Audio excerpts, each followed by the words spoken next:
The hottest comic books in the world, over $160,000 sold in the last 7 days. Let's see what collectors and investors are dropping money on right now. With number 10 on the list, Brave and the Bold number 28, the first appearance of the Justice League of America. A 5/5 sold for $5,000, up 7%. And there is a Brave and the Bold movie coming soon, but that's called Batman Brave and the Bold. This could be a focus on the Bat family, not this team up of all the superheroes that we've already seen on the screen before, courtesy of Scott Snyder.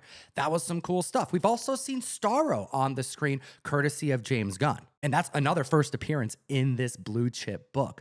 Well, Superman comes out July 11th. The final trailer debuted this last week. There's going to be something in between Superman and that Batman Brave and the Bold movie. James Gunn has alluded to it multiple times, but he has stated that it's going to be a crossover type of movie. Could it be JLA, or could we be seeing the world's finest introducing Batman and Superman in one movie to set us up for a Batman-focused film?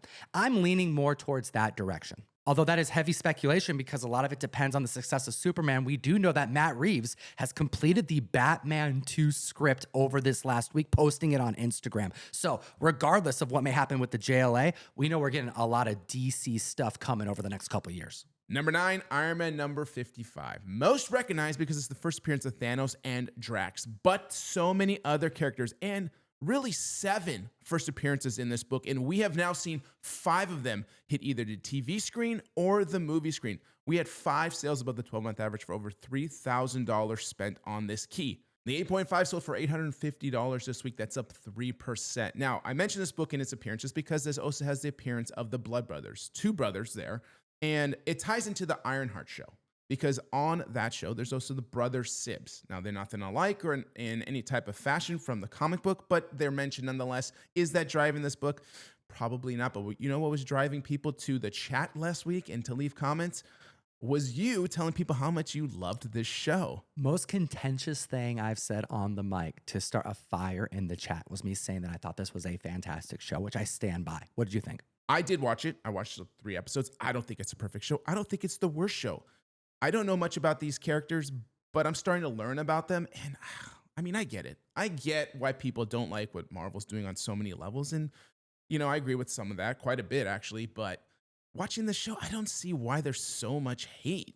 Let us know what you think in the comment section below. And I think we got to continue this conversation on the Bags and Ports podcast, which has returned. Number 8 on the list, Uncanny X-Men 266. We got the first appearance in full of Gambit. 3 9.8 sold above the recent 12-month average, the highest for $590. That's up 8%. Now, we know Channing Tatum is coming back to reprise the role as early as Avengers Doomsday. Will he get his own movie in the future? Who knows? But we do have the Thunderbolts director tied to helm the creation of the next X-Men movies, bringing us into the mutant era. And after seeing the Thunderbolts movie, I'm thinking it's going to be a great choice for a director. I'm all in on this. I think Gambit's selling really cheap. This is a great key to pick up. Selling for near $600 seems right, especially when you consider just how much exists on the census. 8 new 9.8 since the last time we reported on this, which was 2 weeks ago. Haha! Sienna here from Bad Idea's very own Pirate Bay, and I'm here to announce that we're taking over Comic Tom's next mystery mail call, and we filled it with tons of Bad Idea swag. Planet Death #1. Yes, the giant book by Derek Kolstad, creator of John Wick, Rob Venditti, Tomas Chiarella. We have a cover, ASM 300 homage by Ryan Benjamin. But that's not all. We're also throwing in Banana #1. The cover by the Mike Allred. But you know what? We couldn't just have one cover. Raymond Gay did a crazy Spider-Man #1 Todd McFarlane homage cover. Platinum, gold, silver, the errors, they're all there. And we might have thrown something extra in the box, but you'll have to get it to see what it is. Isn't that right, Corporal Scott? Destroy the weapon! Return home! Cut the feed. In at number 7 is something rare, a second DC book on the list for the week. This is a key that I love, and I know you love, and so do many other people, and I'm surprised that it's the first time I've ever had to report on this book. But Detective Comics 359, this is the origin of Batgirl, first appearance of Barbara Gordon. A 7.5 just sold for $1,750. That's up 12%. There are only 4 copies of this book in a 9.8 and only 15 copies in a 9.6. Extremely difficult to find in grade. And that 9.8 hasn't sold since 2014. Crazy. For a book to not be seen for over a decade tells you just how coveted and how rare it is to not have this book come to market. Now, another thing that didn't come to market was that Batgirl movie that was filmed. Now, some people will speculate, okay, that James Gunn was coming in and maybe we didn't want to, smudge up what Batgirl could potentially be. I don't think that's the case, because I don't think they care when they smudge up anything. They're just going to do it and put it out. It just had to be that bad, in my opinion, that they're just like, no, there is no effing way we can even put this out. The hope is that we get to see Batgirl in this Brave and the Bold movie that we just touched on that's coming out about the Batman family. Which brings us to number 6 on the list with Secret Wars number 8, The Origin of the Black Suit. And we talk about this book every single week. I don't want to talk about numbers right now. You can go on eBay's sold search. We're going to probably have to talk about this next week anyways. Do your due diligence. Just look it up. Jim Shooter passed away this last week. One of the biggest editors at Marvel Comics, propelled Marvel throughout the 70s and 80s. The dude started his comic career when he was like 14 years old, writing for DC, Legion of Superheroes. He was the main person that brought together all of the heroes and villains for this Secret Wars epic. And it's a shame that he's not going to be able to see it hit the screen, but it's really courtesy of him during the 80s, ushering us in from the Silver to the Bronze Age, that it is even a possibility that we'll be able to experience it. We lose people every year, to be honest, and it's unfortunate, but this is a really, really big one. And it's unfortunate that he's not the household name that he should be for the amount of influence in what he did for Marvel specifically. And I feel like him not getting that opportunity to see Secret Wars on the screen, like you mentioned, that's a tough one. Because we got to really think about it. It's because of him reading fan letters that we even have the Black Suit. He got the rights to that from a fan, and it's unfortunate. It just really is sad, and he will be missed, but always obviously remembered. Which brings us to number 5 on the list with Uncanny X-Men 101, the debut of Jean Grey's new powers, being reborn as the Phoenix. $5,000 sold, a 9.4 is up 1%, going for $981, but there's a slew of sales. You got to assume because the director announcement for the X-Men movie we've seen this a lot on the screen already. This kind of ties into the previous number if you think about it. Jean Grey kind of gets this cosmic force suit in space, and similar to what Spider-Man did when he got it, and how it could also manipulate his character, because that's exactly what happened here. It started to manipulate our character. Now, this becomes one of the most powerful mutants in all of comic books, okay? And so to see it here makes sense. Are we going to see it again on the screen? I don't know how you do X-Men and not have the Dark Phoenix. And this was probably one of the most influential books for me when I read X-Men at the time. This story arc, like for so many, was so powerful and like riveting that as a young teen, I couldn't put it down. And I've read it multiple times in graphic novel format. Back when X2 debuted, so whenever that came out, and you see Jean Grey sacrifice herself, I went back home and I was like distraught. And my dad's like, do you want to know what happens to Jean Grey? And that was the first like sit down moment where he handed me the Essential X-Men, which actually starts with X-Men 94, number 4 on the list. Now this is the second appearance of the new team, but Chris Claremont jumping on title. And then this would lead into the prior book on the list, of course, with the Jean Grey run as she becomes the Dark Phoenix and dies as the Dark Phoenix. Well, 6 sales, $16,000, a 9.6 went for $10,000. That is up 46%. What is going on with that, Jeff? That is a very strong sale. Nearly $3,000 more dollars. Do you think someone's hoping that 9.6 could get a grade bump? Anytime I hear hikes like that, I always have to either go look at the book and see if it's a white pager or not, and or is it an overpayment, because that is very, very common, and it happens because you guys don't watch this show enough and don't pass it around to everybody. Well, check this out. The 24th, which is the $10,000 sale, 2 days later, a sale for $6,900. And that's what I'm talking about. So guys, be on top of your game. Don't get into the FOMO and hype unless you have so much money and you just don't give a damn. And that could also be the case. But I do have one caveat. Okay, give it to me. Hit There me. was a similarity between these. Ooh, snap. I was not expecting that. They were both white pagers. Well, there you go. What the hell? That must be a crack and crack and regrade type of situation. And that's sketchy. I mean, I had a 9.8 once, and I remember selling my 8 for $10,000. You sold your 9.8 for 10 grand? $10K, and that was I don't even know how many years ago. 7 years ago. So now I'm kicking myself.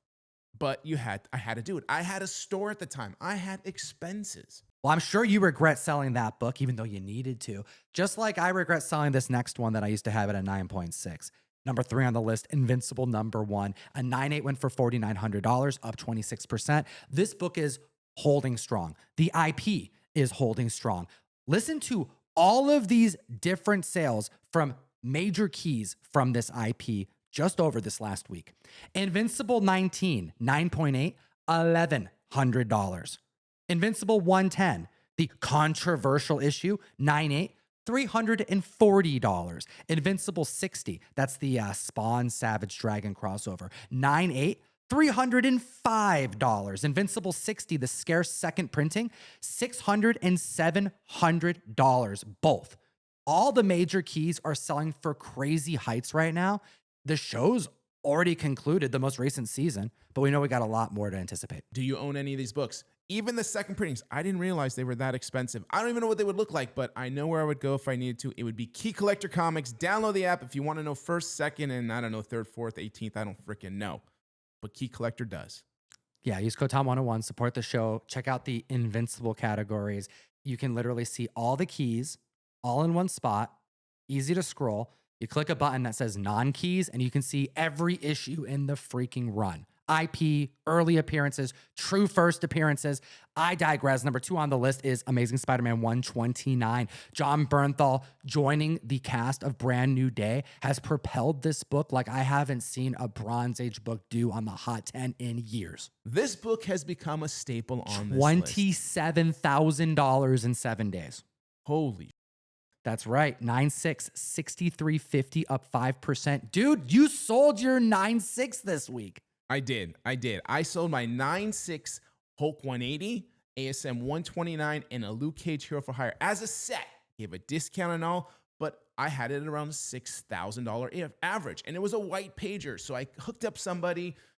But yes, this book, if I had to sell it at a convention retail, I would have put $6,300 to $6,400 on it. Let us know what you think in the comment section. Do you think you're going to regret this, Jeff? Let them know in the chat. Was this a foolish move to do right now? No, and I'll tell you why, because I took that money and I put into another couple of books, which you're going to see on a podcast or unboxing really soon. Then you'll be like, damn, I know exactly why you sold that. Oh, we got to stay tuned for that one. Hit the subscribe button. We need your support right now. Hit the like button. The number 1 hottest book in the world. Remember I told you there's $160,000 plus that sold in 7 days. Well, number 1 has $65,000 of that market share. We have Amazing Spider-Man number 1, the second appearance of Peter Parker, first Jonah Jameson, first meeting between Spider-Man and the first Marvel family, the Fantastic Four. We have a 7.5 hitting $34,800. That's up 11%. Now, I got to know what you think about this, Jeff, because in November of last year and March of this year, a 7.5 both hit the same dollar amount, $28,800. The book seems to be pushing up, and what we're seeing right now is what is described to many comic collectors and investors as a bounce back. It has to be one thing and one thing only. It has to be from the Craven movie. The Craven, because the chameleon? Because of the chameleon. Is his first appearances in here. Exactly. His brother. And what it is, it finally took people 7 months on streaming to finally watch it all in this week. Oh my goodness, that can't be the reason. Also, I saw 28 Years Later starring Aaron Taylor Johnson, and it was horrendous, dude. It was so bad. But let's talk about bounce backs, okay? Because take a look at this. It's not just the 7.5 that's having a recent bounce back. 3.5 in March sold for $6,900. This week, a 3.5 went up 19%, went for $8,500. A 3.0 in May this year went for $5,400. This week, $8,000, up 32%. The 1.0 went for $4,295 in September and in March. Recent sale this week, up 14%, hitting $5,000. This is bouncing back on multiple grades in a very short amount of time. And that's because it went down pretty quickly in a very short amount of time. And I think that's because of the amount of copies that exist of this book and how often they're on an auction house sale. Okay. Theoretically, one bad auction will crash probably 4 or 5 copies. So that across the board will hurt the entire gamut of books. And I think we saw that a few times. And I know I saw was it a 5.0 or 5.5 of ASM1 go from a $15,000 to $16,000 book, have an $11,500 sale and wreck everything. So that happens, and that either can be opportunity for you now to jump in because you're like, oh, here's my chance. This is going to hurt all of them, and grab it while you can if you're fortunate enough to have someone who wants to drop their prices, or just hold if you have a copy and wait till it bounces back. Let us know what you think in the comment section below. And as always, collect gold and geek responsibly. enough said. All right, that's the end of the video. We're giving away the first appearance of the Hood because it's in theme with Ironheart. Where did he get the hood from, Jeff? I bet it's Mephisto. And you can win this by going to comictom.com, join the SMS group. And of course, we do have the stake impaling CGC cul-de-sac through Bad Idea that we're giving away next month too. So you're not just in for this giveaway if you join in right now, you're in for all the giveaways. Have a great week.